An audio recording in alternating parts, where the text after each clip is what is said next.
Picture this: the air thick with smoke, the ground trembling beneath your feet as a monstrous shadow looms in the distance. The sound of ropes straining, wood groaning under immense pressure, and then a deafening roar as a boulder the size of a horse is launched through the sky. This wasn't just warfare, it was a spectacle of terror, a calculated display of power designed to break not just walls, but the very will of those behind them. Medieval siege weapons were more than mere machines. They were masterpieces of engineering and psychological warfare, crafted to dominate battles and leave an indelible mark on history. Think about the sheer ingenuity behind these devices, how a simple pivot of wood and rope could fling a stone hundreds of feet, or how a towering battering ram could reduce the mightiest gates to splinters. These weren't just tools, they were symbols of human innovation pushed to its most formidable limits, and yet their true power wasn't just in their ability to destroy, it was in the fear they inspired. The moment an army saw a trebuchet being assembled on the horizon, they knew surrender wasn't just an option, it might be the only way to survive. That's the chilling reality of siege warfare, a battle of minds as much as muscles, where victory often went to those who could terrify their enemies into submission. But how did these weapons work? What made them so effective, so unstoppable, that even the strongest fortresses couldn't withstand their might? That's the story we're about to uncover, a journey into the heart of medieval warfare, where physics met fear and engineering became an art of intimidation. From the precise mechanics of the trebuchet to the relentless force of the battering ram, we'll explore how these machines were built, how they operated, and why they left such a lasting legacy. By the time we're done, you'll see these weapons not just as relics of the past, but as groundbreaking innovations that changed the course of history. So let's step back in time to an era where war wasn't just fought with swords, but with sheer, awe-inspiring terror. The arms race between castle builders and siege engineers was like a deadly game of chess, each move met with a more devastating countermove. As thick stone walls rose higher and moats grew wider, attackers had to rethink their strategies. They couldn't just rely on raw strength, they needed cleverness, precision, and sometimes even deception. That's where the counterweight trebuchet changed everything. Unlike earlier catapults, which relied on tension from twisted ropes or human pulling power, this massive machine used gravity itself as its weapon.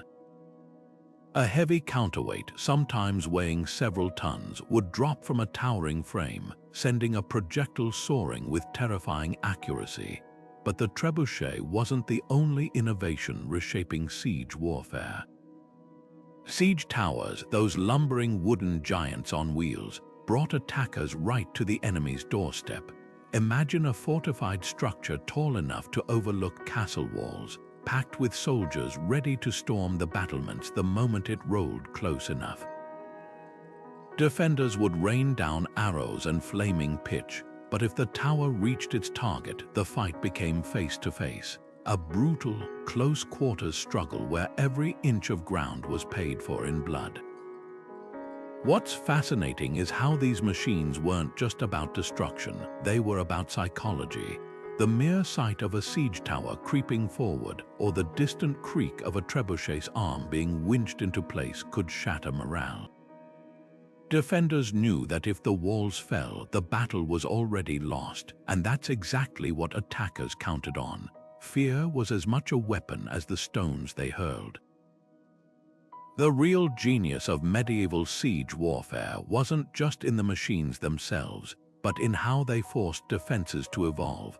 Castles began incorporating rounded towers to deflect projectiles, deeper moats to slow siege towers, and even hidden tunnels to sabotage attackers from below. Every innovation sparked a reaction, driving both sides to think bigger, build smarter, and push the limits of what was possible. This wasn't just war, it was engineering at its most ruthless and inventive. Of all the terrifying machines in a medieval army's arsenal, the trebuchet stood supreme, a perfect marriage of brute force and delicate physics.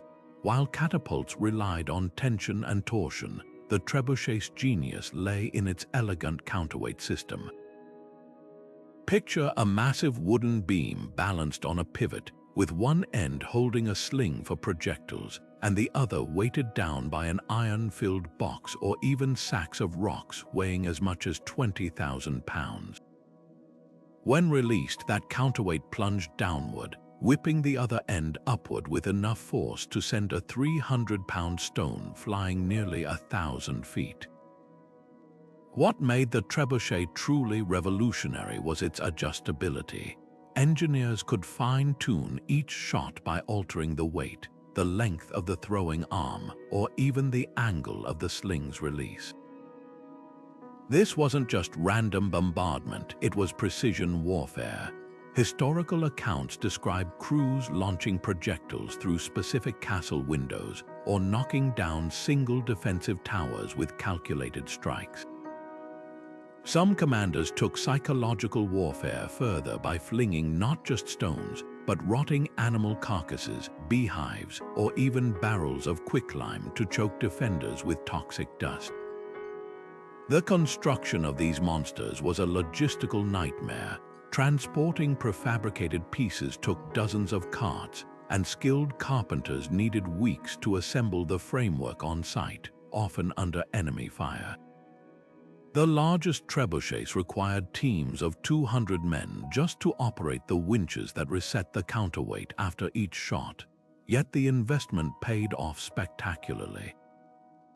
During the siege of Stirling Castle in 1304, King Edward I of England built Warwolf, a trebuchet so massive it reportedly took 3 months to build and could hurl stones weighing 300 pounds.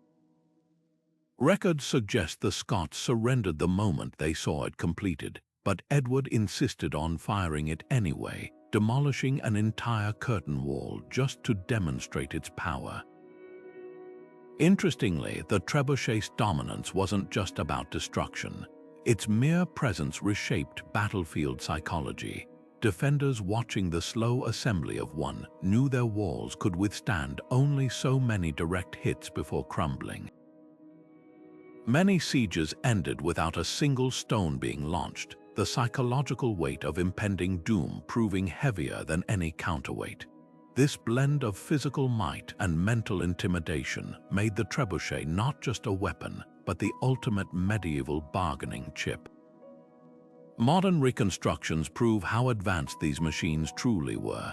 At Warwick Castle in England, a full-scale trebuchet built using 13th century techniques can launch 16-pound projectiles over 800 feet with pinpoint accuracy. Watching its arms swing in person, you realize this wasn't just medieval engineering. It was physics mastered centuries before Newton wrote his laws of motion. The trebuchet's legacy endures not just in history books, but as a testament to human ingenuity under pressure, where the need to breach walls birthed a machine that could reshape landscapes and destinies alike. The science behind the trebuchet's devastating power reveals just how far ahead of their time medieval engineers truly were. At its core, this war machine was a carefully calibrated energy converter, transforming the pull of gravity into a weapon. Here's how it worked. When the crew released the counterweight, its downward fall created rotational force around the pivot point. The longer throwing arm acted like a giant lever, multiplying that force exponentially before releasing the projectile with whip-like speed. What made this system so brilliant was its adaptability. Changing the counterweight's mass altered the energy input. More weight meant greater force, but required stronger materials to handle the stress. Adjusting the sling length changed the release timing too short, and the stone would launch too early, too long, and it might hit the ground prematurely. Some trebuchets even featured movable pivot points, allowing operators to shift the fulcrum's position mid-siege for different ranges. These weren't crude battering devices, they were the guided missiles of their era. Consider the mathematics involved. A typical counterweight trebuchet might have a 4-to-1 ratio between the long and short arms. This meant a 1-ton counterweight dropping 20 feet could launch a 200-pound stone nearly 300 yards.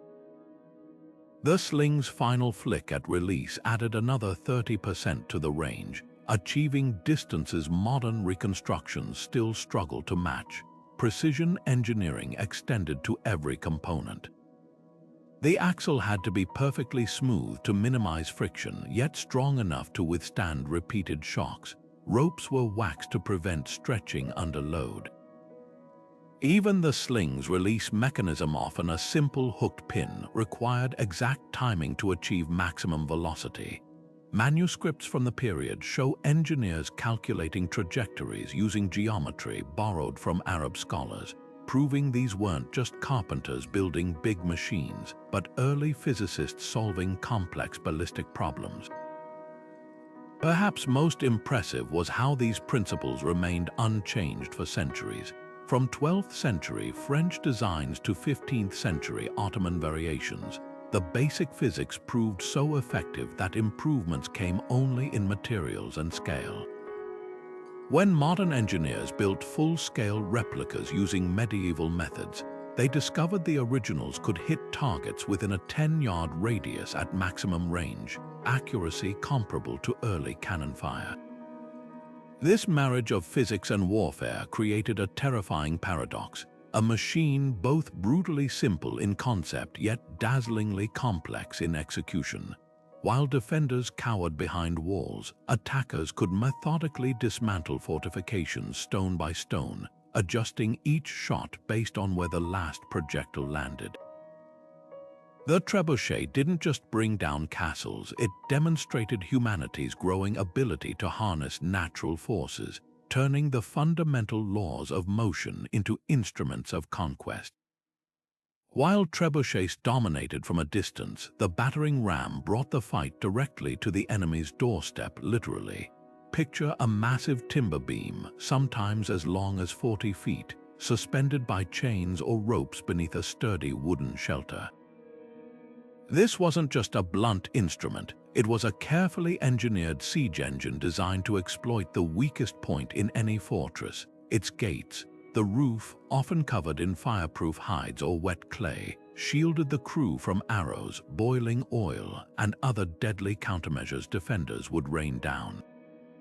Some rams even featured iron caps shaped like animal heads, not just for intimidation, but to concentrate the force of each blow into a smaller, more destructive point. The real terror of the battering ram lay in its relentless rhythm. Teams of soldiers would swing it back and forth, building momentum with each pass until the thunderous impacts became unbearable. The sound alone was enough to fray nerves, a constant pounding reminder that no wall, no matter how thick, could hold out forever. Historical accounts describe sieges where defenders could hear the ram's echoes for hours before the gates finally splintered, a drawn-out psychological torture as much as a physical one. But these machines weren't without their vulnerabilities. Clever defenders often piled rubble behind gates to create makeshift barriers or dug trenches to trap rams in place. Some castles featured double gates, forcing attackers to breach one only to face another, all while exposed to defensive fire, the most ingenious countermeasure. Simply removing the hinges and letting the gate swing freely, rendering the ram's strikes ineffective. What's fascinating is how the battering ram evolved alongside defenses. Later versions incorporated rotating mechanisms, allowing crews to swing the ram in wider arcs for greater force. Some were even mounted on ships for naval assaults, like during the Byzantine siege of Constantinople. The ram's legacy endures today in modern breaching tools, proof that sometimes the simplest solutions are the most enduring. Yet none carry the same primal dread as those medieval monsters, their rhythmic blows echoing through history as the sound of inevitability. Siege towers were the medieval equivalent of skyscrapers on wheels, colossal wooden structures that turned the battlefield into a terrifying game of vertical warfare. Imagine standing on castle walls as one of these behemoths creaked toward you, its darkened interior hiding dozens of armed soldiers eager to spill onto your battlements. Some towers reached 90 feet high, towering over even the grandest castle walls, forcing defenders to crane their necks upward in dread. What made these structures so formidable wasn't just their size, but their methodical design. Built from thick timber beams reinforced with iron brackets, they rolled forward on log rollers or heavy wheels, often covered in fire-resistant animal hides soaked in vinegar or urine, a crude but effective defense against flaming arrows. Inside, spiral staircases or ladders allowed waves of attackers to climb swiftly, while trapdoors in the roof let them surge onto enemy walls like a human flood. The real genius lay in their layered defense. Archers crowded the top platforms, raining arrows down to clear defenders from the battlements while the tower inched closer.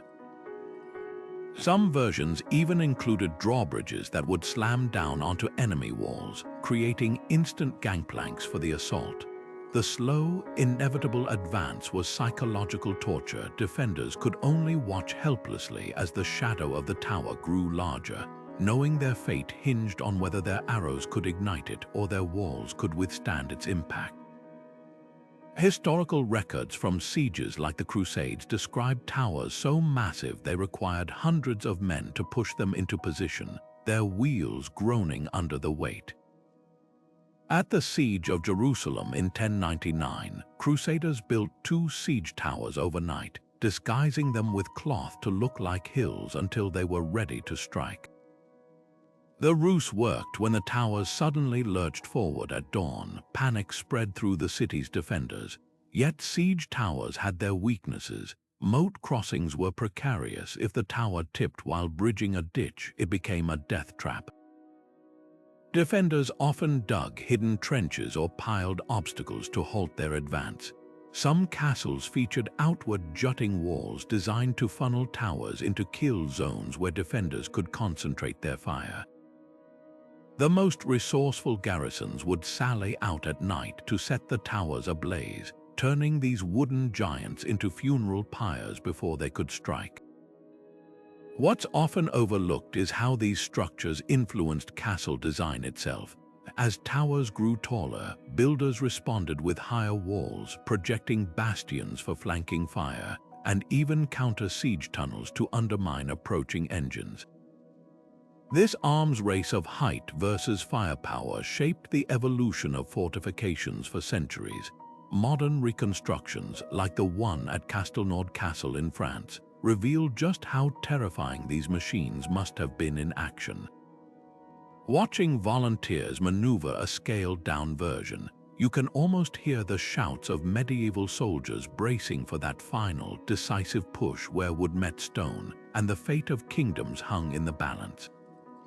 The true power of medieval siege weapons wasn't just measured in shattered stone or splintered gates, it was etched into the minds of those who witnessed them. Imagine being a defender staring at the horizon as a trebuchet silhouette took shape, knowing each passing hour brought it closer to unleashing destruction. That slow, deliberate buildup was no accident. It was psychological theater designed to erode courage faster than any projectile could break walls. Commanders understood that fear could collapse a fortress long before their engines did. Take the infamous Warwolf, the trebuchet built by Edward I at Stirling Castle. Historical accounts suggest the Scots offered to surrender the moment they saw its monstrous frame under construction. But Edward refused, not because he needed to use it, but because he wanted to. By demonstrating its power, he wasn't just destroying a castle, he was sending a message to every stronghold in Scotland. Resistance was futile. The spectacle of a single machine reducing walls to rubble became a warning etched into the landscape. Then there were the gruesome innovations, projectiles meant to sicken as much as strike. Rotting animal carcasses flung over walls weren't just about spreading disease, they were a visceral reminder of mortality. Severed heads of captured soldiers launched back into their own fortresses turned defiance into despair. At the Siege of Kaffa in 1346, Mongols reportedly catapulted plague-infected corpses into the city, unwittingly weaponizing biological terror centuries before germ theory. But psychological warfare wasn't always brutal. Sometimes it was brilliantly subtle. Attackers might build fake siege engines to exaggerate their strength, or stage mock assaults to exhaust defenders' vigilance. The rhythmic pounding of a distant battering ram at odd hours, even if it never struck a gate, could deprive a garrison of sleep, leaving them too weary to fight when the real attack came. What's chilling is how often these tactics worked. Chronicles from the 100 Years' War describe castles surrendering after mere days of siege, their defenders broken not by force, but by the unbearable tension of waiting for it. The knowledge that relief might never come, that every sunrise might be their last, proved more corrosive than any battering ram. This interplay of fear and engineering reveals a timeless truth. The most effective weapons target the mind as much as the body. Modern militaries still study these medieval strategies, recognizing that shock and awe have roots stretching back to trebuchets looming in the mist. The next time you see a reconstructed siege engine, don't just admire its craftsmanship, consider the silence that fell over a castle when its shadow first appeared, and the whispers that followed, "We cannot win." That was the real siege weapon, and it never needed a single stone to fire. If trebuchets and battering ram were the blunt instruments of siege warfare, Greek fire was its nightmare in liquid form, a weapon so terrifying that even battle-hardened soldiers recoiled at its mere mention. Imagine a substance that clung to skin and armor like burning tar, igniting on contact with air and laughing off attempts to douse it with water. Defenders might survive a hailstorm of arrows or a battering ram's blows, but against this there was no shield, no refuge. The Byzantines, who guarded its recipe like a state secret, called it liquid fire, but to their enemies it was pure horror. The real genius and terror of Greek fire lay in its delivery. Enter the siphon, an early flamethrower mounted on ships or siege towers. Bronze tubes pumped the mixture through pressurized nozzles, creating a roaring jet of flame that could arc over walls or engulf entire ships. Historical accounts describe naval battles where the sea itself seemed to burn, with flames skimming across waves to latch onto enemy hulls. At the Siege of Constantinople in 678, the Byzantines used these devices to annihilate an Arab fleet, saving their city with what must have looked like divine wrath made manifest. What made Greek fire so unstoppable wasn't just its flammability, but its sticky persistence. Modern historians speculate it contained ingredients like quicklime, which reacts violently with water, or naphtha, a crude oil derivative that adheres to surfaces. Some theories suggest pine resin or sulfur thickened the mixture, ensuring it clung to victims as it burned. The result was a weapon that defied medieval logic. Water only spread it, sand barely smothered it, and those unlucky enough to be struck became living torches. The secrecy surrounding its recipe bordered on obsession. Only a handful of Byzantine families knew the formula, and emperors reportedly sent assassins after defectors who might reveal it. When enemies captured siphon projectors, they often found them empty or sabotaged, the precious fuel drained away. This cloak and dagger intrigue only heightened its mythic reputation. To face Greek fire was to face the unknown, a weapon as mysterious as it was deadly.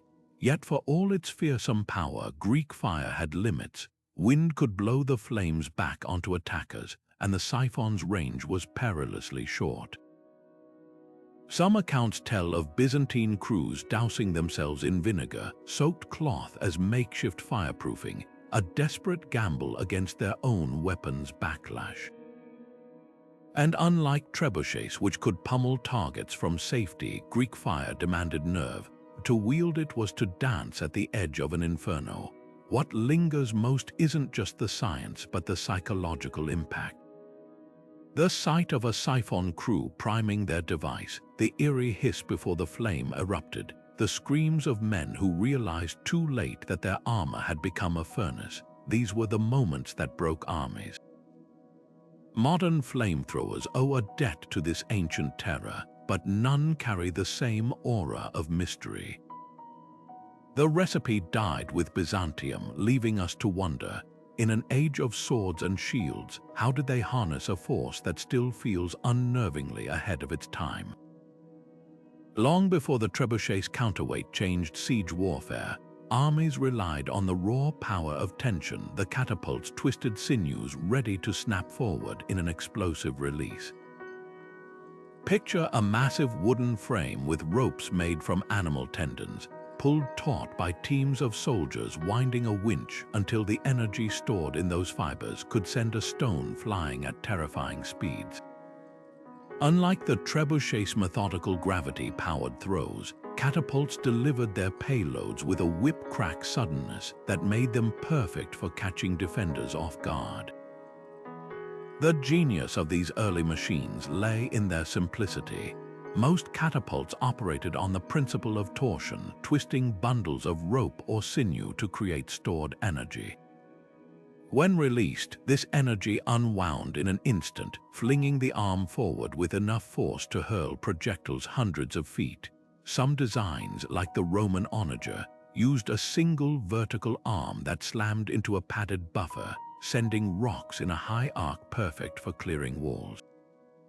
Others, like the ballista, functioned more like giant crossbows, firing massive bolts with enough precision to pick off defenders one by one. What catapults lacked in accuracy compared to later trebuchets, they made up for in versatility. Their smaller size meant they could be dismantled and transported more easily, allowing armies to reposition them mid-siege. Some commanders even used them to launch more than just stones. Burning bundles of straw, pots of quicklime, or even beehives became improvised ammunition designed to sow chaos behind enemy lines. During Julius Caesar's siege of Uxellodunum, his engineers famously used catapults to hurl flaming debris onto thatched roofs, turning the entire town into a blazing trap. Yet catapults had their limits. The ropes lost tension over time, especially in wet conditions requiring constant maintenance. Their range, while impressive, rarely matched the trebuchet's later achievements. And without the careful physics of a counterweight system, each shot varied slightly in power and trajectory, a problem when trying to methodically dismantle a castle's defenses. What's fascinating is how these machines evolved alongside the fortifications they sought to breach. As castle walls grew thicker, catapults grew larger, leading to bizarre hybrid designs like the springled, which combined torsion power with angled shots to batter the bases of walls. But by the 12th century, the rise of the trebuchet began to overshadow these older machines. The catapult's legacy, though, lives on not just as a stepping stone to more advanced siege engines, but as a testament to humanity's endless ingenuity in the face of stone and mortar. Even today, watching a reconstructed catapult fire reminds us that sometimes the simplest solutions twist, release, and let physics do the rest can be just as revolutionary as the most complex inventions. The Onager was Rome's answer to the chaos of siege warfare, a machine so brutally simple yet devastatingly effective that its design endured for centuries.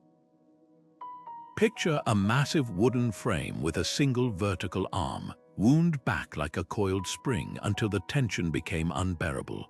When released, that arm would slam forward with the violent kick of a wild donkey, hence its name, hurling stones or flaming projectiles with terrifying force. Unlike the towering trebuchets that dominated later medieval battlefields, the Onager was compact, portable, and ruthless in its efficiency. What set the Onager apart was its versatility. While trebuchets required careful assembly and open terrain, this Roman-engineered beast could be dismantled and transported on carts, then reassembled under cover of darkness for surprise attacks. During the siege of Masada in 7-3, Roman forces reportedly used onagers to pummel the fortress walls relentlessly, their stones chipping away at the defenders' morale as much as the masonry. The machine's mobility made it ideal for hit-and-run tactics: strike fast, disappear, and strike again before the enemy could regroup. But the Onager's real genius lay in its mechanics. A bundle of twisted sinew ropes acted like a giant spring, storing energy as crews winched the arm backward. When the trigger released it, the arm whipped upward until it hit a padded crossbar, transferring all that pent-up force into the projectile. The sling at the end of the arm wasn't just for holding stones, it acted like a whip's tip, adding extra velocity at the moment of release. Modern reconstructions show these machines could launch a 60-pound stone nearly 500 feet, with enough accuracy to target specific sections of a wall. Yet the Onager wasn't without its flaws. That same violent recoil that made it so destructive also made it unstable. Without a solid foundation, the entire frame could lurch backward, earning it the nickname Wild Donkey, not just for its kick but for its unpredictability.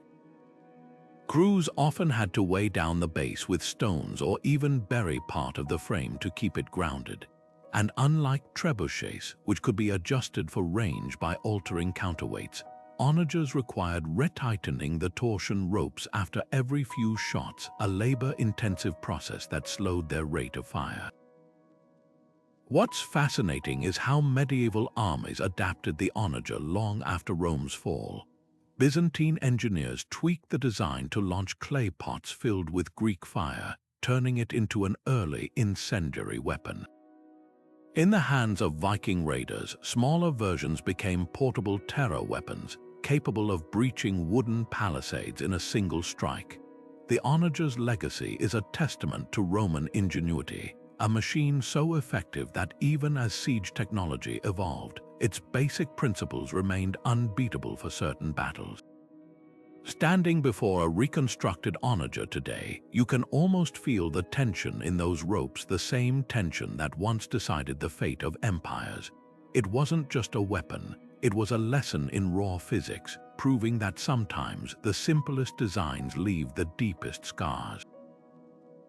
The siege of Constantinople in 1453 wasn't just a battle, it was a seismic shift in warfare, where the old world of towering walls met the brutal efficiency of gunpowder. For weeks, the Ottomans hammered the city's legendary defenses with a weapon so monstrous it defied belief: the bombard, a cannon capable of launching stones heavier than a grand piano. Each shot sent tremors through the earth, cracking the Theodosian wall's fortifications that had stood unbroken for over 1,000 years. But it wasn't just the cannons that sealed Constantinople's fate. It was the Ottomans' ruthless combination of brute force and psychological torment. Imagine the scene. As the bombard's deafening roar echoed across the city, Ottoman engineers rolled forward siege towers taller than ancient trees, their frames draped in soaked hides to repel fire. Defenders scrambled to reinforce crumbling sections of wall, only to face waves of attackers surging across makeshift bridges. The Ottomans even tunneled beneath the city, their sappers digging like moles to plant explosives under key bastions. Every tactic was designed to overwhelm, not just physically but mentally. The constant bombardment, the relentless assaults, the creeping dread that no wall could hold forever. It was a masterclass in siegecraft as terror. What made this moment historic wasn't just the fall of a city, but the death of an idea. For centuries, Constantinople's walls had been the ultimate symbol of security, a labyrinth of stone and mortar that repelled everything from Persian armies to Viking raiders. Yet in the end, it took just 55 days for Mehmed II's cannons to prove no fortress was invincible. The largest bombard, nicknamed Basilica, required 60 oxen to transport and 2 hours to reload. Its stone balls, carved from marble quarries miles away, left craters 12 feet deep where they struck. But the real lesson of Constantinople wasn't about firepower alone, it was about adaptation. The Ottomans didn't just rely on cannons, they used them in tandem with age-old siege tactics, creating a nightmare of overlapping threats. While defenders braced for artillery, archers rained arrows from mobile towers. When they rushed to plug breaches, Ottoman troops flooded in from hidden tunnels. This wasn't a blunt force victory, it was a symphony of destruction, each movement calculated to exploit fatigue and fear.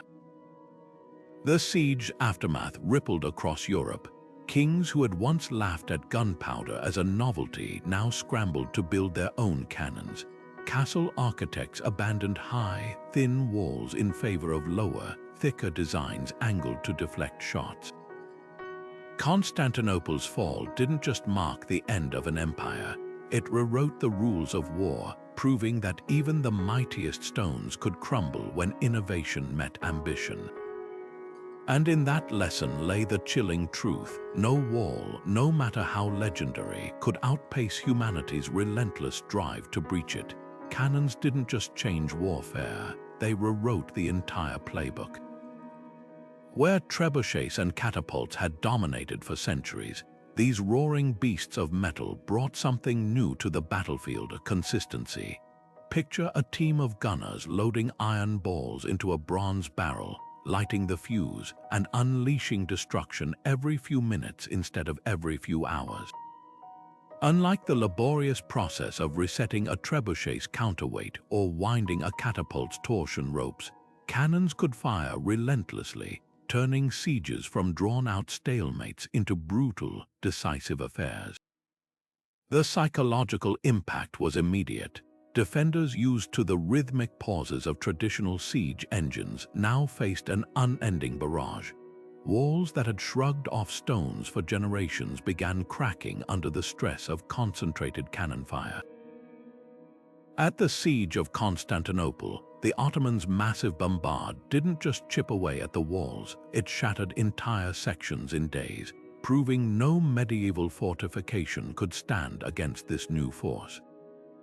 But cannons didn't just destroy walls, they forced architects to rethink everything. Those soaring, picturesque castles with their towering keeps and thin curtain walls. They became death traps overnight. Engineers quickly realized low, squat forts with sloped, earth-backed walls could deflect cannonballs better than vertical stone. The star-shaped bastions of the Renaissance weren't just aesthetic. They were mathematical solutions to artillery's deadly geometry, designed to eliminate blind spots and absorb impacts. What's often overlooked is how cannons democratized siege warfare. Trebuchets required teams of skilled carpenters and weeks of assembly. A cannon, once cast, needed only a handful of gunners and a steady supply of powder. This shift meant smaller armies could now threaten castles that once required overwhelming numbers to besiege. The balance of power tilted overnight, and kings who had relied on towering strongholds to control regions suddenly found their symbols of authority reduced to rubble. Yet for all their power, early cannons were temperamental allies. Overloaded barrels could explode, killing their own crews. Rain rendered powder useless, and transporting these heavy monsters required roads sturdy enough to support their weight. Some besiegers, like the French at the Siege of Orleans, learned the hard way that cannons worked best in combination with old-school tactics, using them to breach walls while archers and infantry stormed the gaps. The true legacy of cannons lies in how they reshaped not just battlefields but borders. Nations with access to copper and tin for bronze casting suddenly held disproportionate power. Trade routes for saltpeter became as vital as those for gold, and as castles fell faster, wars grew shorter, leaving rulers to grapple with a new reality. The age of the impregnable fortress was over. The cannon didn't just end medieval siege warfare, it ushered in a world where security would never again be measured in the height of walls, but in the reach of firepower. Defenders facing these terrifying machines weren't just passive targets, they became ingenious engineers in their own right, turning castles into elaborate puzzles designed to frustrate and exhaust attackers at every turn. Take moats, for example. What began as simple ditches evolved into sophisticated aquatic traps filled with sharpened stakes just below the waterline, making siege towers impossible to position and battering rams useless until filled with rubble.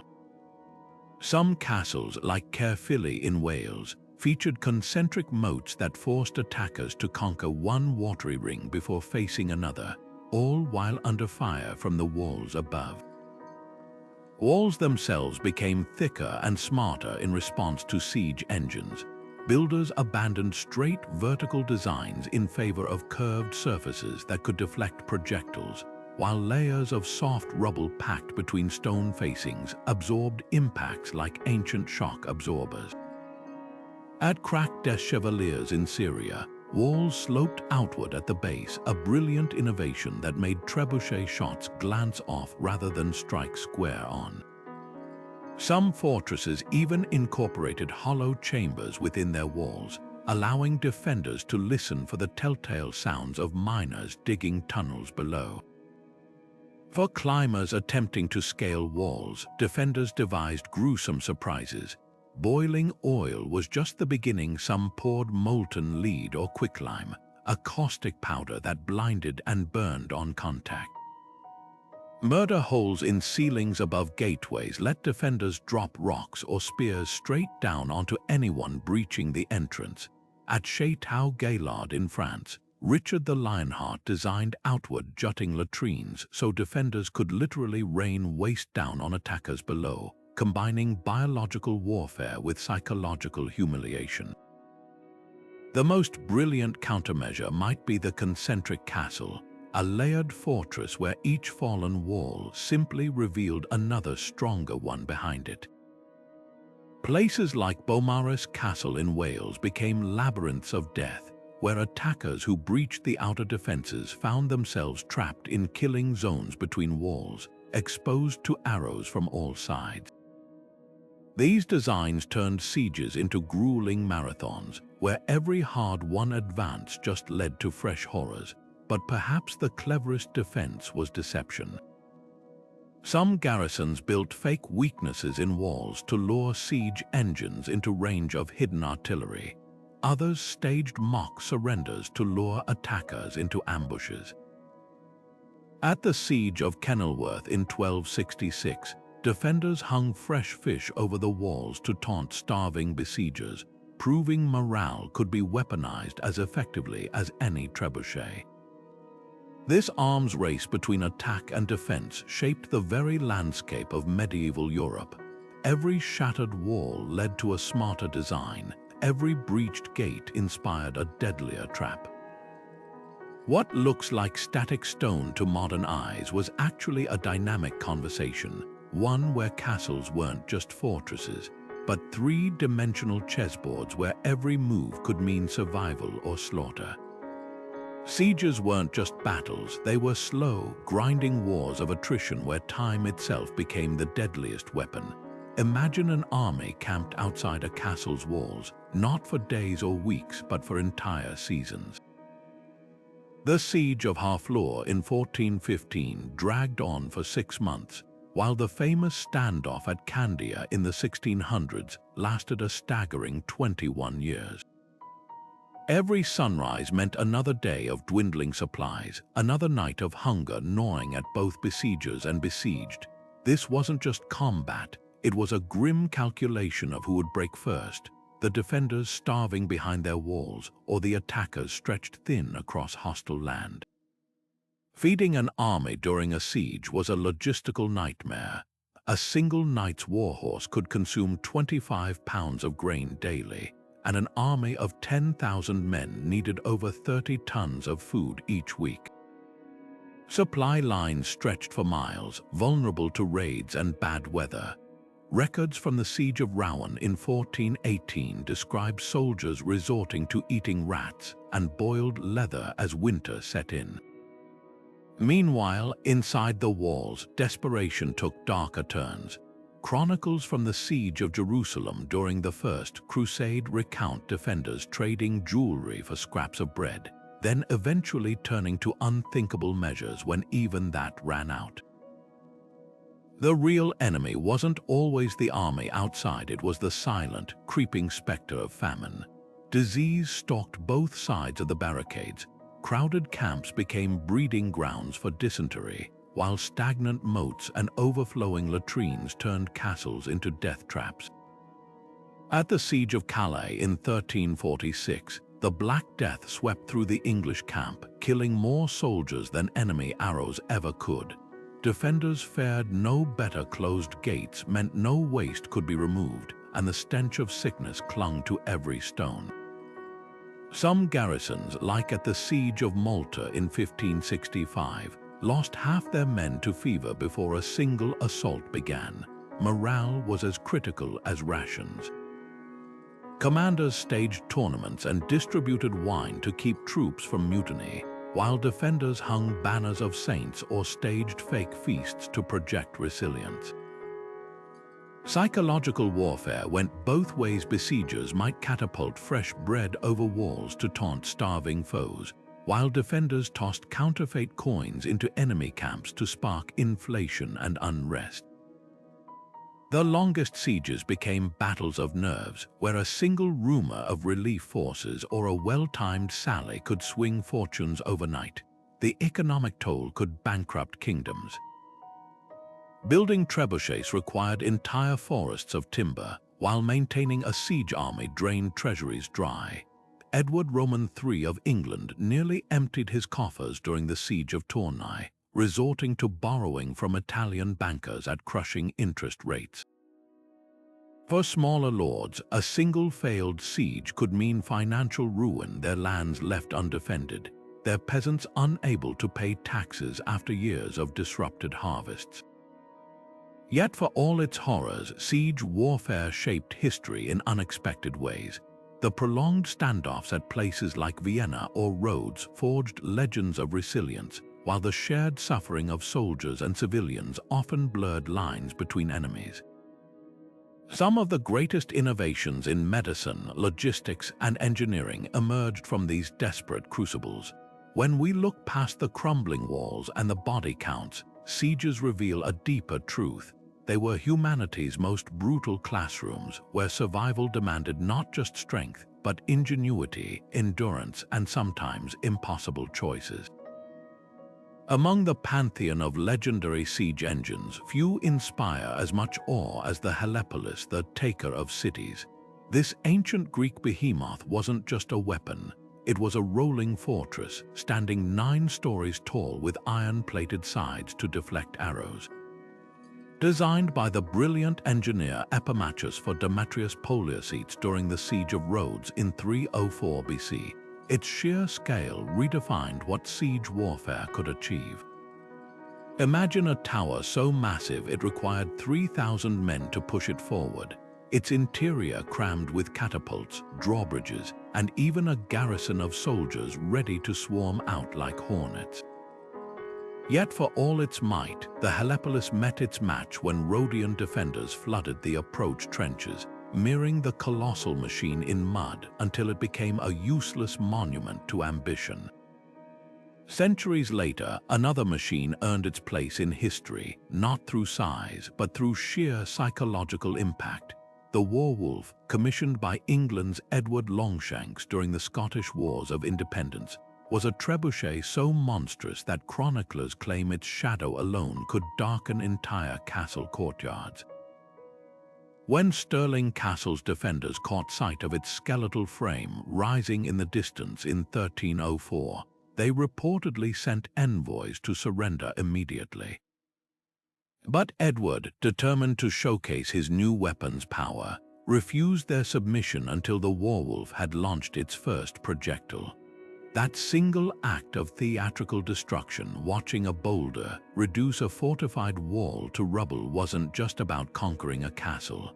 It was a calculated demonstration meant to echo across Scotland. Every future defender would think twice before resisting, knowing what horrors awaited them. Yet not all famous siege weapons relied on brute force.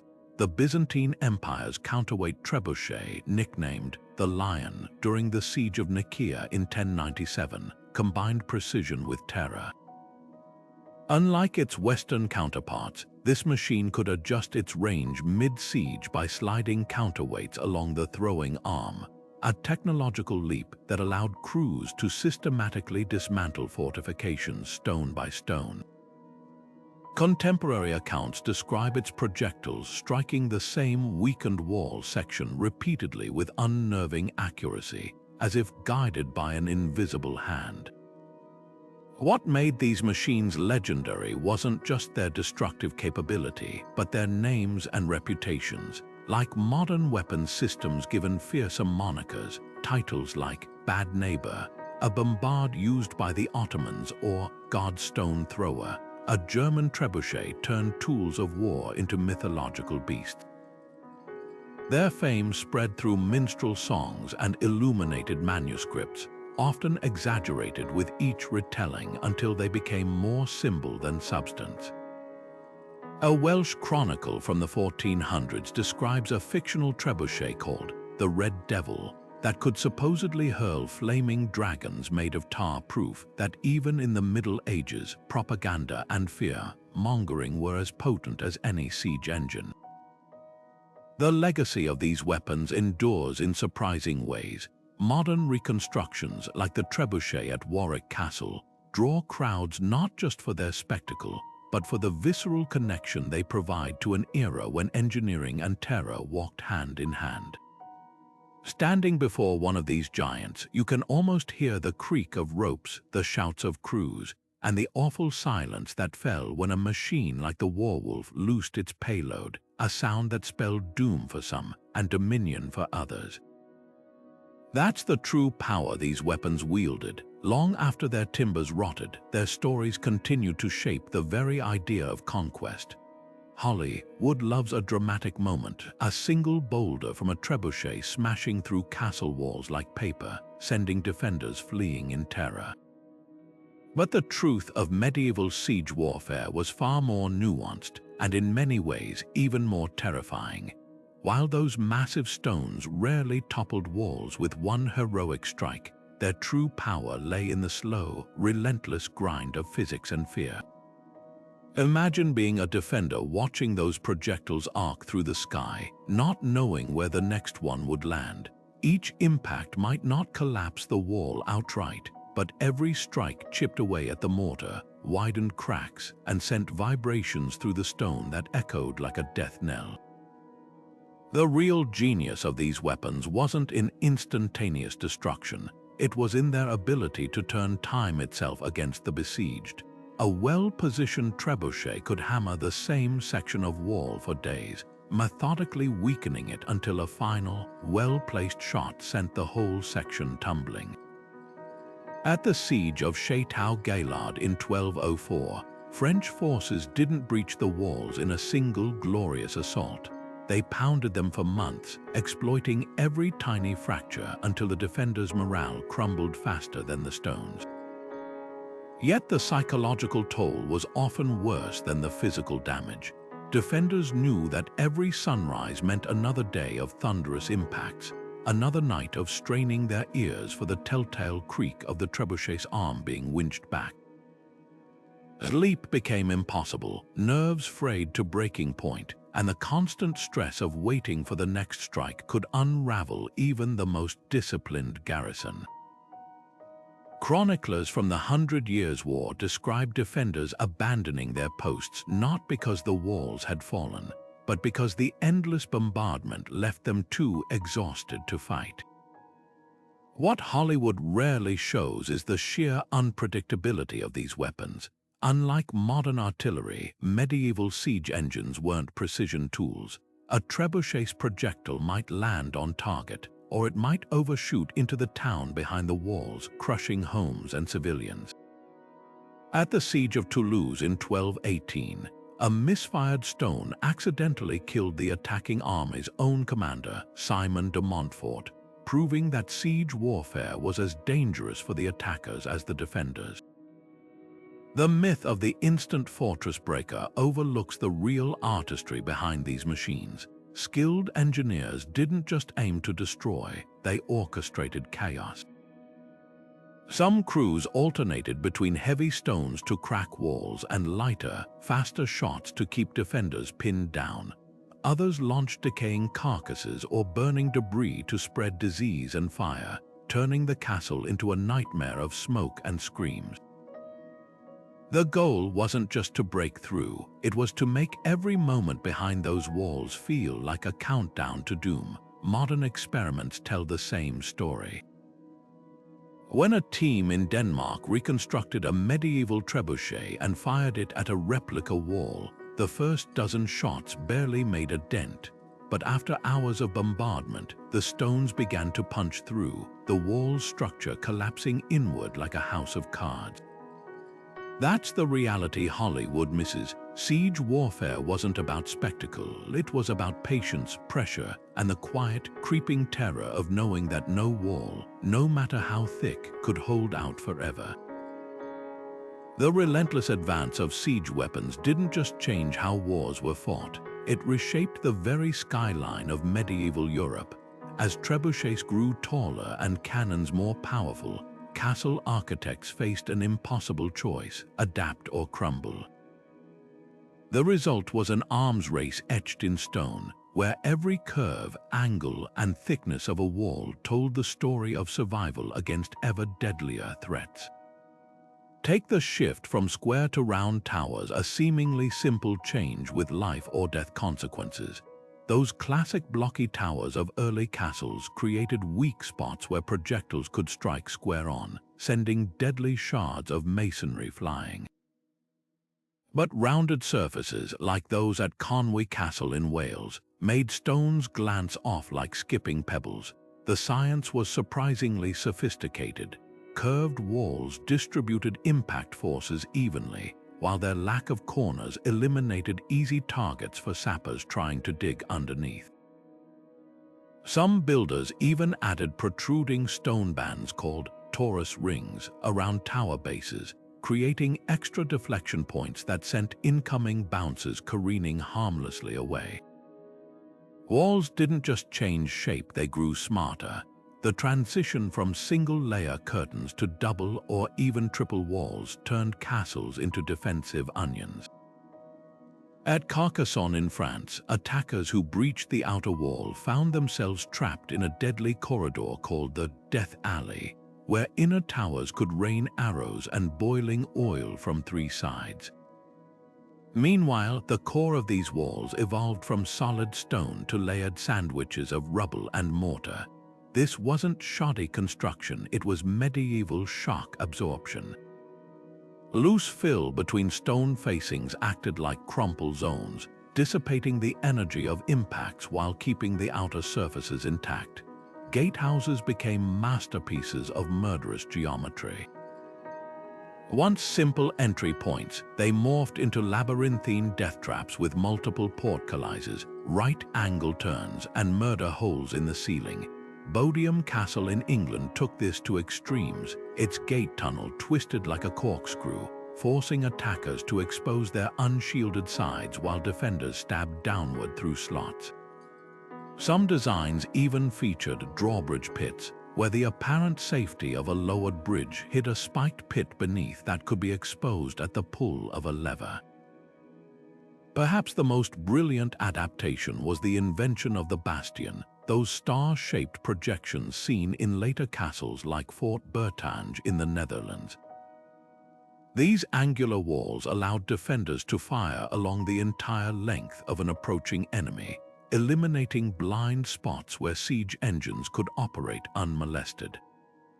The geometry was so effective that it remained the gold standard for fortresses well into the age of gunpowder, yet the most telling changes were often invisible.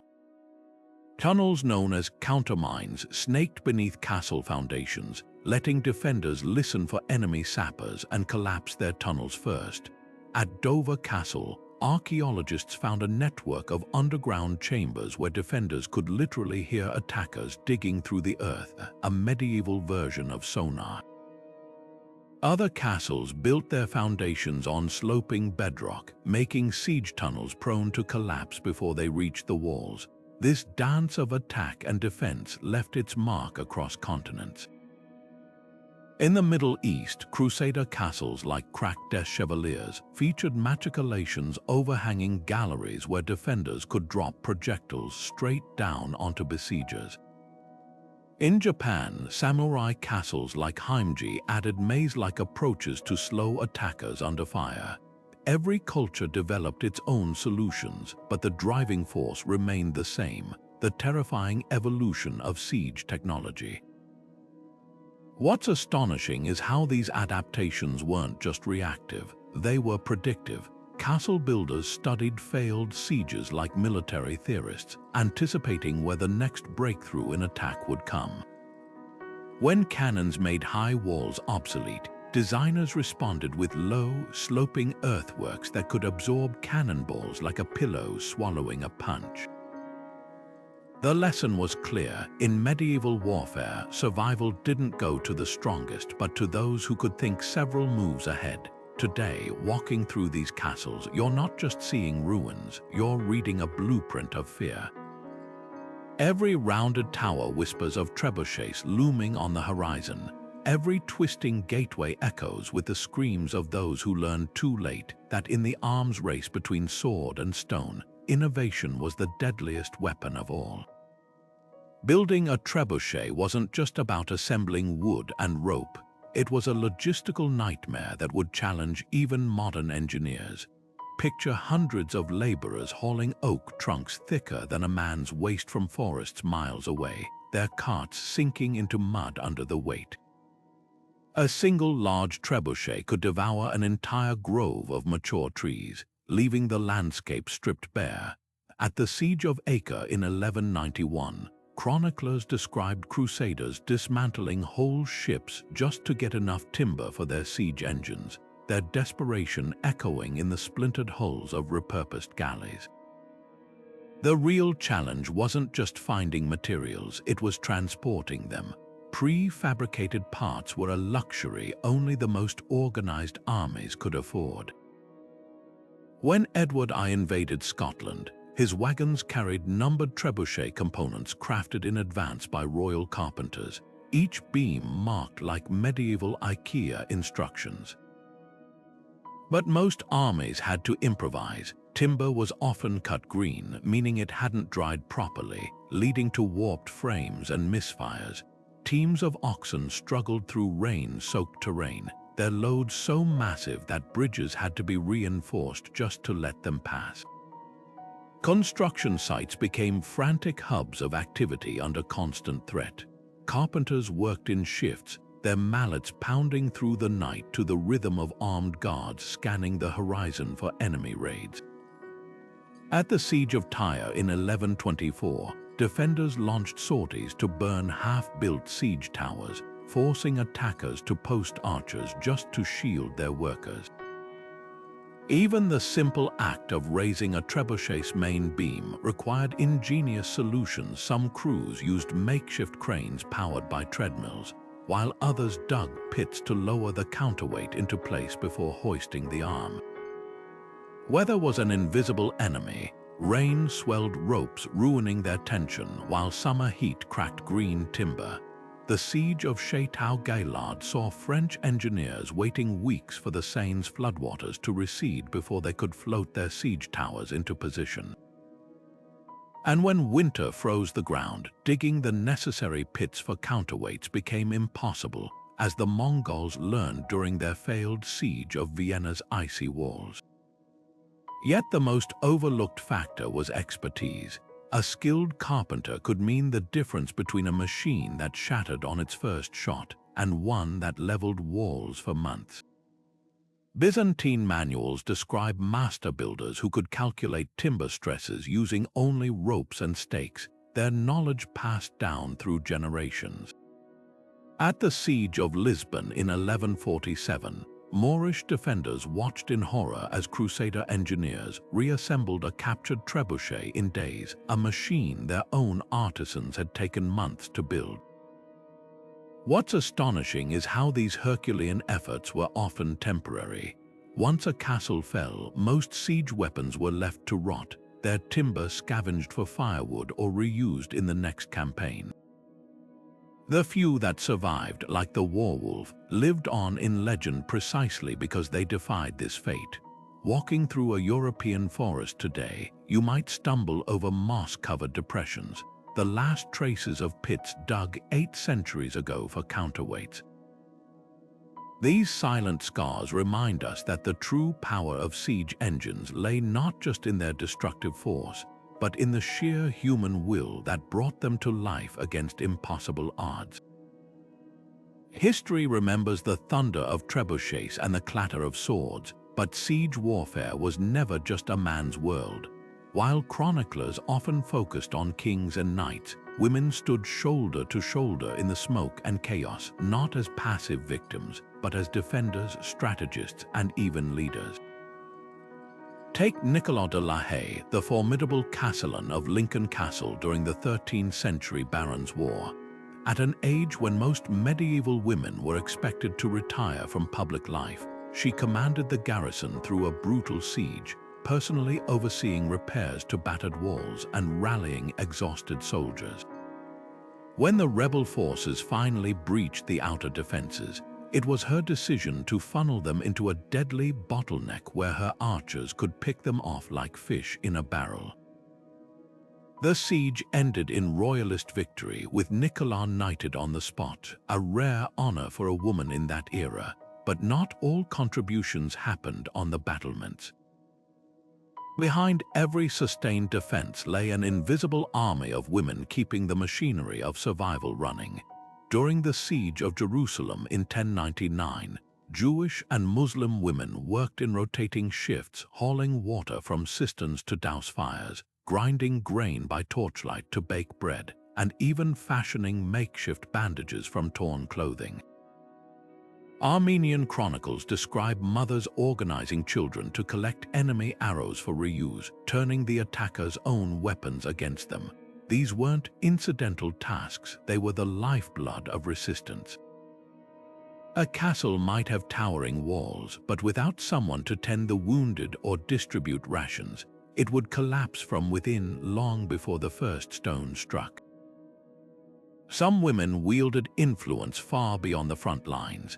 Elena of Aquitaine famously orchestrated supply networks during her son's rebellions against Henry Roman II, using her vast network of couriers to smuggle food into besieged towns.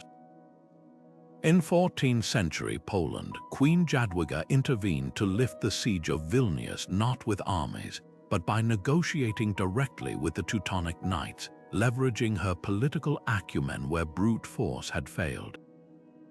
Even in societies that barred women from formal military roles, necessity blurred those lines. When French forces besieged the Catalan town of Jaena in 1808, it was a local nun, Sister Radegund, who smuggled intelligence past enemy lines by hiding messages in loaves of sacramental bread. The darkest chapters reveal women as both perpetrators and targets of siege brutality. At the siege of Béziers during the Albigensian Crusade, Cistercian monks recorded women hurling stones from rooftops alongside men as the city burned. Conversely, accounts of the Mongol siege of Baghdad describe women and children used as human shields, a chilling reminder of how siege warfare blurred the boundaries between combatant and civilian. Modern archaeology is finally uncovering these erased stories. Excavations at Carrickfergus Castle in Ireland revealed women's jewelry buried beneath collapsed siege tunnels, perhaps hidden before a final assault. In Spain, forensic analysis of mass graves from the Reconquista shows female skeletons with sword wounds to their dominant arms, suggesting they died weapon in hand. These silent testimonies rewrite the narrative, proving that when castles burned, women weren't just waiting to be saved, they were lighting fires of their own. What emerges isn't just a correction to the historical record, but a revelation about the nature of siege warfare itself. Survival in those desperate circumstances demanded every able hand, regardless of gender. The same societal norms that excluded women from peacetime power crumbled under the shared urgency of impending doom. In the shadow of looming trebuchets, necessity became the great equalizer, and history's forgotten heroines stepped into the light. Animals played silent but pivotal roles in the chaos of siege warfare, not just as tools, but as unwilling participants in humanity's most brutal conflicts. Messenger pigeons became lifelines for besieged garrisons, their wings cutting through enemy lines where no soldier could tread.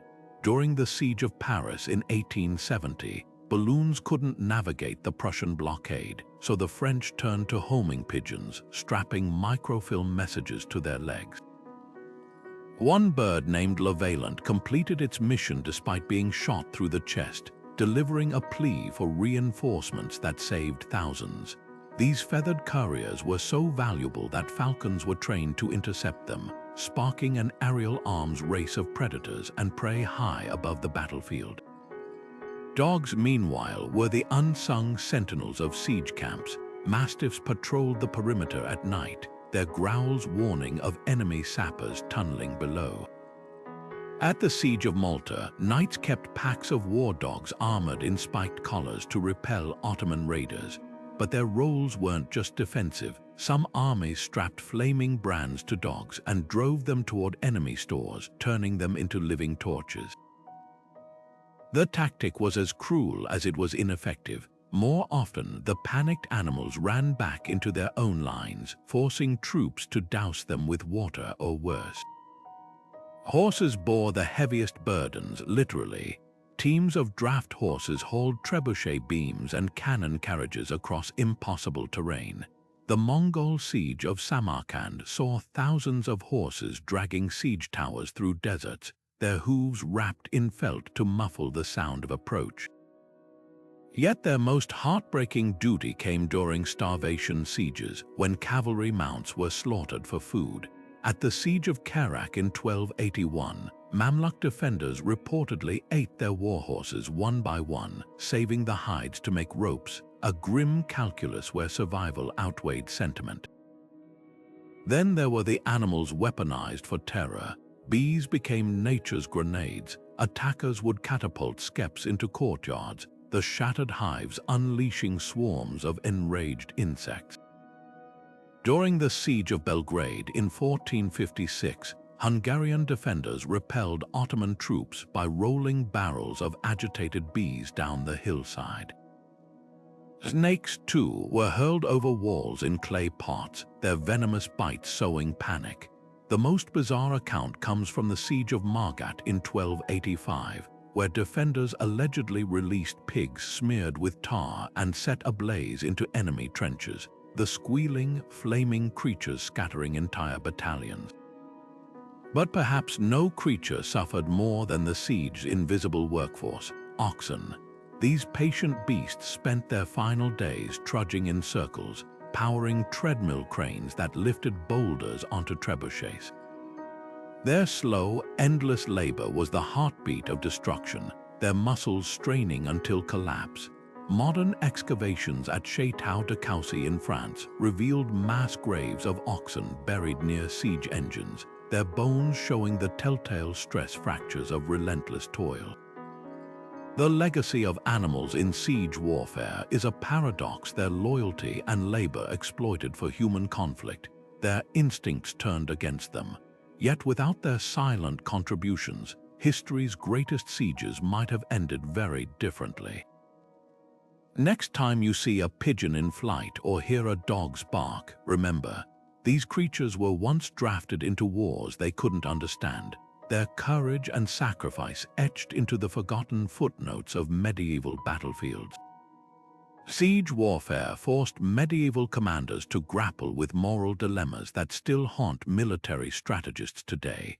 When an army surrounded a city, cutting off food supplies and bombarding its walls, the distinction between soldier and civilian melted away. Inside those walls, blacksmiths and bakers became as much targets as the knights defending the battlements, their survival tied to the castle's fate. Some leaders, like Richard the Lionheart during the Third Crusade, adhered to chivalric codes that discouraged attacks on non-combatants. After capturing Acre in 1191, he initially refused to massacre surrendered civilians, though political pressures later overrode his principles.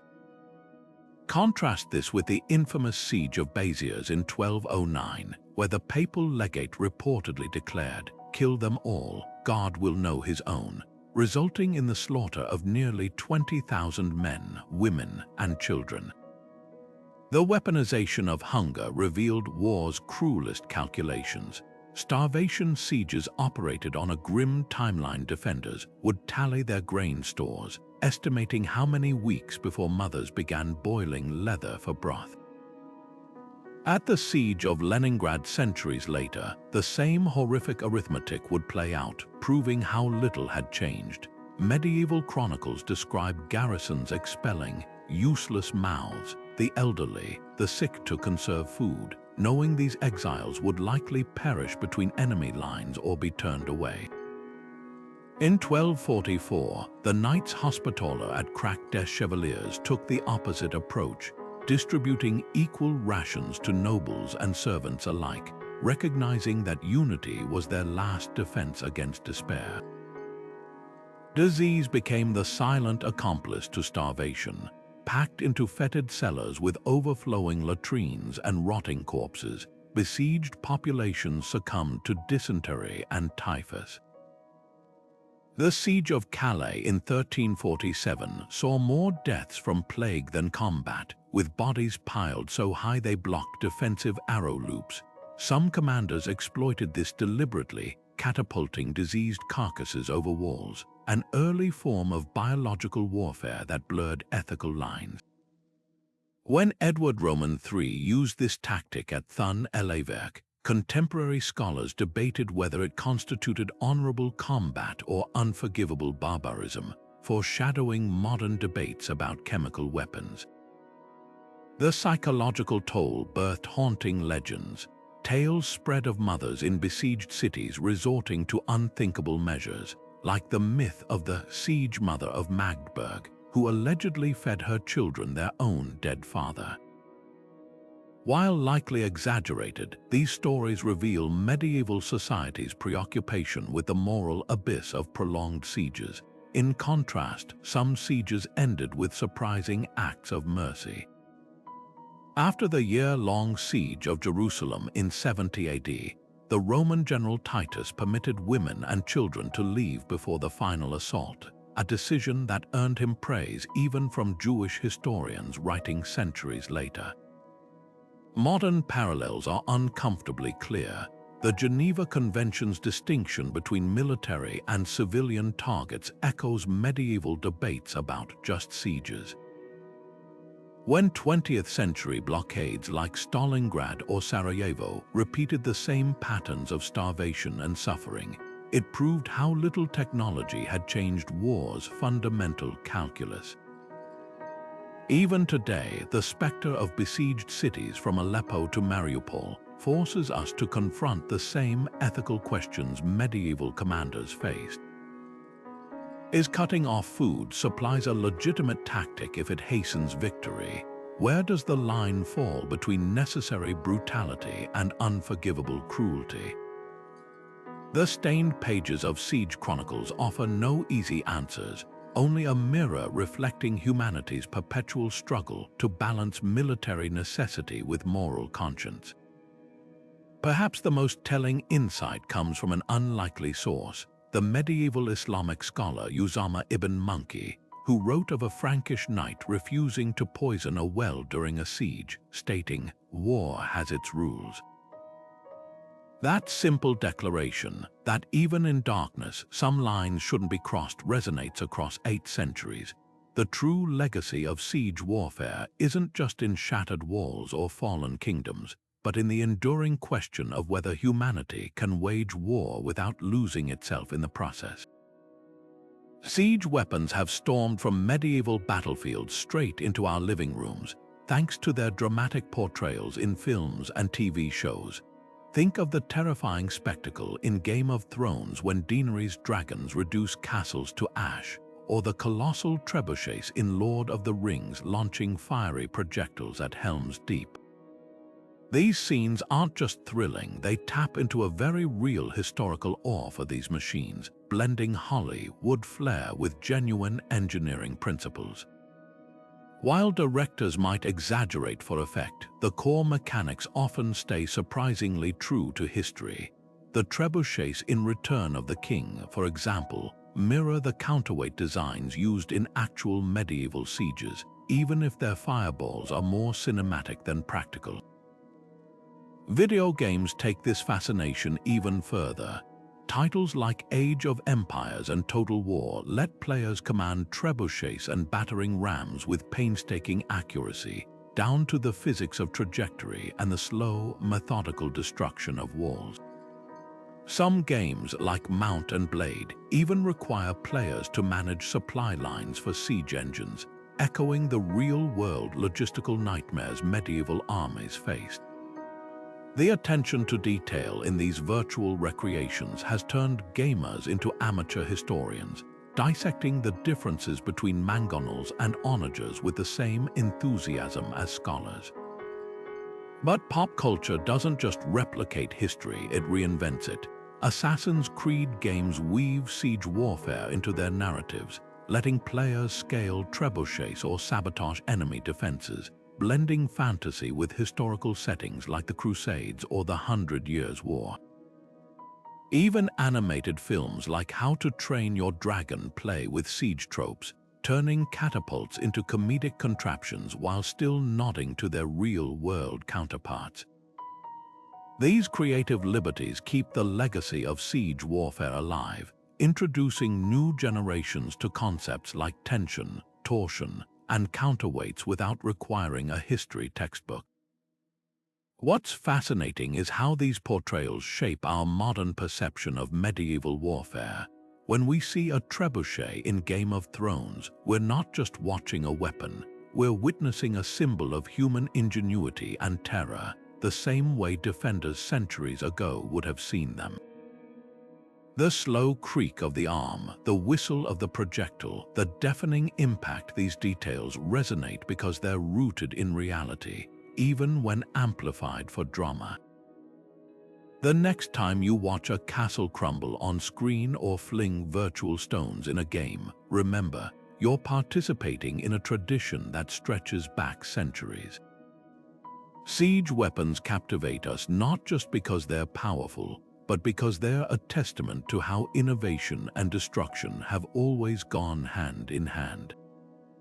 And while Hollywood might add a few flames for effect, the real story of physics, fear, and the relentless push to breach the unbreachable is dramatic enough on its own. Building a miniature trebuchet isn't just a weekend project, it's a crash course in medieval engineering, where every measurement and material choice echoes the decisions made by craftsmen 8 centuries ago. Start with the frame, the backbone of your machine. Hardwood like oak or maple works best, mimicking the durability of the massive timbers used in historical siege engines. Cut 2 identical side panels with a sturdy base, ensuring they're wide enough to support the throwing arm without wobbling. The key here is precision. Even a slight imbalance can send your projectile veering wildly off course, just as it would have frustrated a medieval crew under the pressure of battle. The throwing arm is where physics comes alive. A dowel rod works well for small models, but for authenticity, carve a tapered arm from a single piece of wood, thicker at the pivot point to handle stress, thinner at the tip to maximize whip-like acceleration. The pivot itself should be metal, like a heavy-duty bolt, reducing friction far better than the wooden axles of antiquity. But the real magic lies in the sling. Use soft leather or canvas attached to the arm's end with a loop that releases at just the right angle. Too tight and your payload won't launch, too loose and it'll drop harmlessly at your feet. Trial and error here mirrors the adjustments medieval engineers made mid-siege, tweaking their designs under life or death deadlines. Now for the counterweight, the heart of the trebuchet's power. A bucket filled with sand or small weights lets you experiment with different masses, revealing how even a slight increase can dramatically change range and impact. Historical trebuchets used stones or lead, but for safety, stick to adjustable materials. Hang the weight from the shorter end of the arm, ensuring it drops straight down without swinging. When released, that sudden transfer of energy is a miniature version of the awe-inspiring force that once shook castle walls. Fine-tuning your mini trebuchet teaches lessons no textbook can. Adjust the arm's length or the sling's release point, and you'll see firsthand why medieval engineers obsessed over ratios. A well-balanced machine can launch a small clay ball or grape across a room with startling accuracy, while a misfire demonstrates why sieges often dragged on for months. For an extra challenge, try replicating historical projectiles, marbles for stones, or even small water balloons to simulate the terrifying firepots flung at defenders. The real joy of this project isn't just in the building, but in the connection it forges to the past. As you watch your creation send its payload flying, you're not just a hobbyist, you're standing in the shoes of those long-ago engineers who turned wood and rope into instruments of destiny. And who knows, maybe you'll gain a newfound respect for the minds that, centuries ago, mastered the art of turning gravity into a weapon.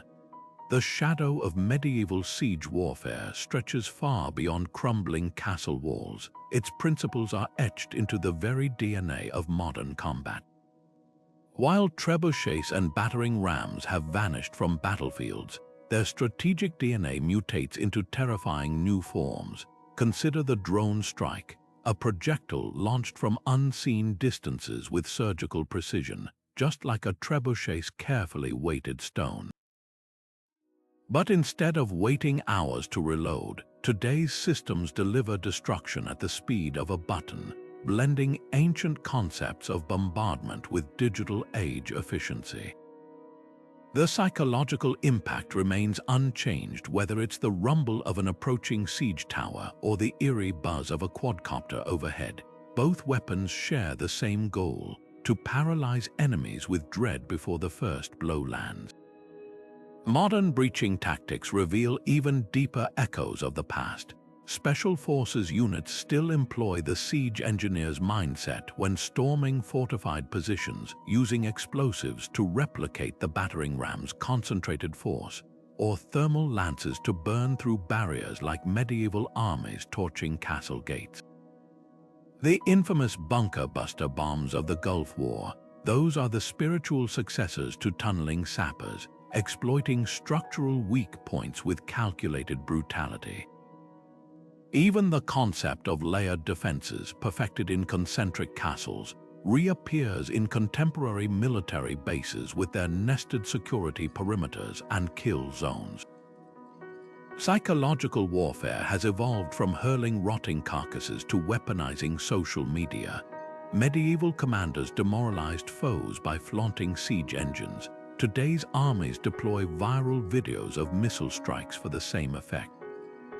The siege of Mariupol in 2022 demonstrated this chilling continuity. Russian forces encircled the city just like medieval armies, but amplified the terror with relentless digital propaganda.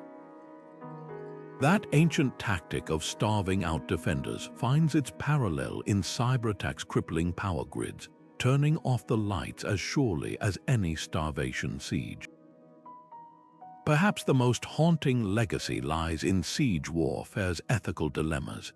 The same questions medieval commanders faced: collateral damage, starvation tactics, the blurring of civilian and combatant, now plague drone operators and generals. When a 13th century trebuchet crew misfired into a marketplace, or a modern drone strike hits the wrong compound, the human cost transcends centuries. The Geneva Conventions today grapple with these dilemmas, just as medieval codes of chivalry once attempted to impose limits on the horrors of siegecraft. Yet there's an unexpected silver lining. The same engineering brilliance that once built trebuchets now fuels humanitarian missions. NASA asteroid deflection systems use trajectory mathematics refined by medieval artillery masters. Disaster relief teams employ drone-dropped supply pods that operate like reverse siege engines, delivering salvation instead of destruction. Even the crowdsourced ballistic calculations of online trebuchet enthusiasts have found new life in open-source disaster modeling. The machines that once shattered civilizations now help preserve them, proving that innovation's path is never straight, but always cyclical. Standing before a reconstructed trebuchet today, we're not just looking at a relic, we're seeing the prototype for every missile, every drone, every act of calculated terror or rescue that shapes our world. The stones may have been replaced by smart bombs and the wooden frames by titanium alloys, but the essential truth remains: warfare's future will always be built on the lessons of its past. And in that unbroken chain of ingenuity and destruction, the siege engineers of the Middle Ages still whisper their timeless warning: no wall, no matter how advanced, can ever be truly impregnable. Hollywood loves the dramatic image of a trebuchet hurling a screaming prisoner across castle walls, but the truth is far more fascinating and far less cartoonish. While the idea of using humans as ammunition makes for gripping fiction, historical records reveal a different reality. Medieval siege engineers weren't wasting precious time or resources on grisly stunts. They were meticulous tacticians who treated their machines like precision instruments. Take the account of Richard the Lionheart's siege of Nottingham Castle in 1194. His trebuchets didn't lob captives. They launched carefully measured stones to systematically weaken the fortress's northwest tower, striking the same weakened spot repeatedly with chilling accuracy.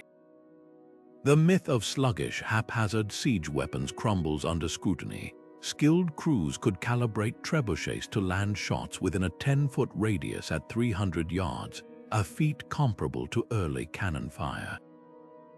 At the Siege of Acre, Crusader engineers adjusted their machines mid-battle based on where previous shots landed, refining trajectories like medieval artillerymen. Manuscripts from the period even describe crews using marked stakes in the ground to gauge distance and windage, proving these weren't just brute force devices but tools of calculated destruction. As for the enduring prisoner launching legend, it likely stems from a mix of wartime propaganda and mistranslated chronicles. One 14th century text mentions a trebuchet firing captives at a besieged town, but modern scholars argue the term referred to captured livestock, either as scare tactics or, more darkly, disease vectors. The only verified case of human projectiles comes from the Mongols, who reportedly catapulted plague victims into Kaffa in 1346. Even then, it was biological warfare, not theatrical punishment. What's often overlooked is how these myths overshadow the real innovations. A well-tuned trebuchet could adjust range by simply moving the counterweight up or down the arm, a trick reconstruction teams at Warwick Castle still use today. Some designs even incorporated interchangeable slings for different payloads, stones for walls, fire pots for rooftops, or chained shots to tangle defenders' siege engines. The artistry lay in versatility, not brute spectacle. The next time you see a movie catapult flinging knights like ragdolls, remember the truth. Medieval engineers were the original applied physicists, turning wood and gravity into the guided missiles of their age. Their legacy isn't in Hollywood's exaggerated cruelty, but in the quiet precision that made castles tremble. Medieval siege weapons were more than just machines of destruction. They were the ultimate symbols of human ingenuity under pressure. These towering engines of war didn't just break walls, they shattered the very notion of safety, proving that no fortress, no matter how mighty, could stand forever against the relentless march of innovation. From the rhythmic groan of a trebuchet's counterweight to the earth-shaking impact of a battering ram, these weapons turned warfare into a spectacle of terror and awe, where physics and fear worked hand in hand. What's truly remarkable is how their legacy endures. Walk through the ruins of a castle today, and you're not just looking at broken stone, you're standing in the shadow of 1,000 calculations, the ghostly echoes of engineers who mastered gravity and force centuries before Newton put them into equations. Those crumbling walls tell a story of adaptation and survival, of defenders and attackers locked in a deadly dance where every innovation sparked a countermove. The rounded towers, the layered gatehouses, the hidden tunnels, each was a response to the ever-growing threat of siege technology, a testament to humanity's endless drive to outthink, outbuild, and outlast. But perhaps the most enduring lesson of these weapons isn't in their mechanics, but in their psychology. A trebuchet wasn't just a tool to launch stones. It was a message, a looming specter that could crack morale long before it cracked masonry. The slow, deliberate assembly of a siege tower, the relentless pounding of a ram, these were as much weapons of the mind as of the body. Generations of soldiers and civilians alike learned a grim truth. The real siege wasn't just outside the walls. It was in the gnawing dread of waiting for the next strike, the unbearable tension of knowing that time itself was the enemy. Today, we see echoes of that same ingenuity in everything from space exploration to disaster relief. The principles that guided medieval engineers, leverage, trajectory, energy transfer, now power our rockets and rescue equipment. Even the ethics of siege warfare, with its haunting questions about collateral damage and civilian suffering, still shape modern military debates. The tools have changed, but the fundamental challenges remain. How far will we go to breach barriers? What lines won't we cross? So the next time you visit a castle or watch a siege unfold in a movie, take a moment to appreciate the minds behind the machines. Those medieval engineers, armed with little more than wood and rope, reshaped the world with nothing but creativity and determination. And if you've enjoyed this journey through the age of siege warfare, let us know in the comments what fascinates you most about these ancient weapons. Was it their terrifying power, their clever design, or the way they still influence our world today? Don't forget to like and subscribe for more deep dives into history's most game-changing innovations. After all, the past isn't just a story, it's the foundation of everything we